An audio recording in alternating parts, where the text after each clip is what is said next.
ma tahay dadka caloosha ka cabanaya ma dareemaysaa caloosha in laga hayo in dhibaatooyin caloosha aad ka cabanayso in ma aragtay dadka lagu soo sheegay bakteeriyada kale ma tahay ama ciladaha caloosha ku dhaca mindhicirada kale ciladaha caloosha ku dhaca sida gastriga oo kaleete oo caloosha saa qofka u olasha haddii aad tahay dadka ma aragtay cuntada ku soo gadoonta haddii ma aragtay aad tahay haddaad dareemayso yacni qof caloosha un iska xanuunaysa inaad tahay oo caloosha xanuun aad qabto caloosha ku ololayso oo kaleete haddii aad dareemayso markaa cunto ama markaa gaajsanto oo kale caloosha dadka ay olasho bogga dadka looga dhagan yahay oo kaleete haddii aad tahay oo caloosha cilado ka qabto waxaana kuu haynaa fitamiino aad u tayo sareeya oo aad u fiican iyo dacarteedii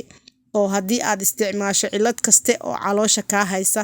aad ka fiicnaani doonto haddii ilaahay idinka ka dhigo waa 3 shay 2 kaniini iyo waxa waaye iyo sharaabkooda haddii alla idmo cilad kaste oo caloosha kaa haysata wuu kaa caawini doonaa hadday tahay gastric hadday tahay calool istaag hadday tahay bakteeriya caloosha ku dhacda hadday tahay cuntooyinkan la cunayo yacni kiimikooyinka ku jira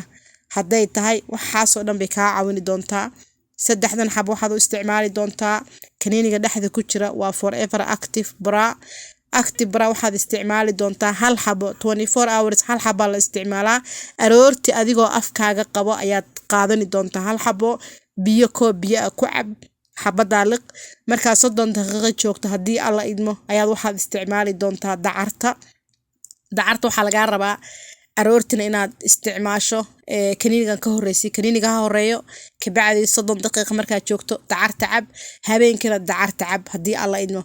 kaniinigan kaleeto dacarta 2 jeer la cabi doonaa haddii alla idmo marka